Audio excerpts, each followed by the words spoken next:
тунел в Москва, минаващ под река, е един от най-дългите градски тунели в Европа. На пръв поглед всичко изглежда съвсем нормално, но всъщност в него се случват странни катастрофи и заради многото инциденти тунелът е получил прякорът си тунелът на смъртта.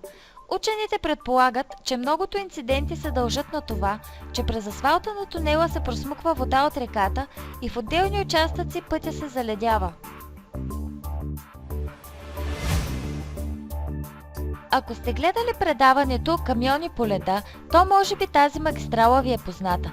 Магистралата Джеймс Долтън в Северна Аляска си е един леден кошмар. Дълга е 666 км и покрай нея има само 3 малки града. През зимата целият път се покрива с дебел лед. Дори близката река често залива пътя и количеството лед става огромно. Само една грешка докато карате по тази магистрала би ви коствала да излезете от пътя и да затънете в огромните преспи сняг. Или дори да попаднете в ледената вода на реката. Ако евентуално възникне някакъв инцидент докато шофирате по Джеймс Долтън, няма никаква медицинска помощ по дължината на цялата магистрала. Също забравете и за използване на радио и телефон, защото на цялата магистрала няма сигнал. Друго интересно нещо е и че гладни полярни мечки обитават този район. И както е известно, те нападат хора. Затова при пътуване по тази магистрала е силно препоръчително да си носите достатъчно храна и топли дрехи. Пътят, известен с името Катерачът, е дълъг 233 км и е издълбан в скала в областта Кашмир в Индия. Тесният път нямат предпазни ограждения и ако се приближите твърде близо до ръба на пътя, рискувате да попаднете в долината, която е 1000 крачки надолу. Скалата над пътя ограничава габаритите на колите, които могат да минават оттам. Пътя минава и покрай няколко водопада и става доста кален и хлъзгав при дъжд. Още по-ужасяващо е, че има и много остри завои.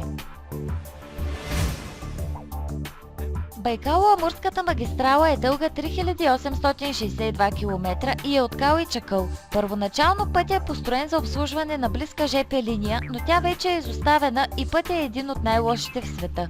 По пътя има високи наводнени райони, тежки атмосферни условия и стари мостове, на които дъските са изгнили и никога не са ремонтирани. Пътя е проходим само с мотоциклети или автомобили 4x4, но дори и тогава си остава едно опасно преживяване. Някои участъци от пътя са отдалечени на по около 160 км от цивилизацията, така че ако имате инцидент там, сте тотално прецакани. Пътят Норт Юнгас е дълъг 80 км и е изсечен в скалите на планината Кордилера Ориента, Боливия през 1930 година с помощта на принудителен труд на затворници. Пътят е широк само 3 метра и в по-голямата си част не е обезопасен с мантинели. Един грешен завой и падате надолу в долината на 610 метра. Ако това не ви звучи доста страшно, трябва да кажем, че по пътя често вали силен дъжд и има гъста мъгла, както и опасни свлачища. Около 300 души умират на този път всяка година. Изчислили са дори, че всяка седмица от ръба на пътя пада по една кола. Много кръстове и олтари маркират местата по пътя, където са загивали хора.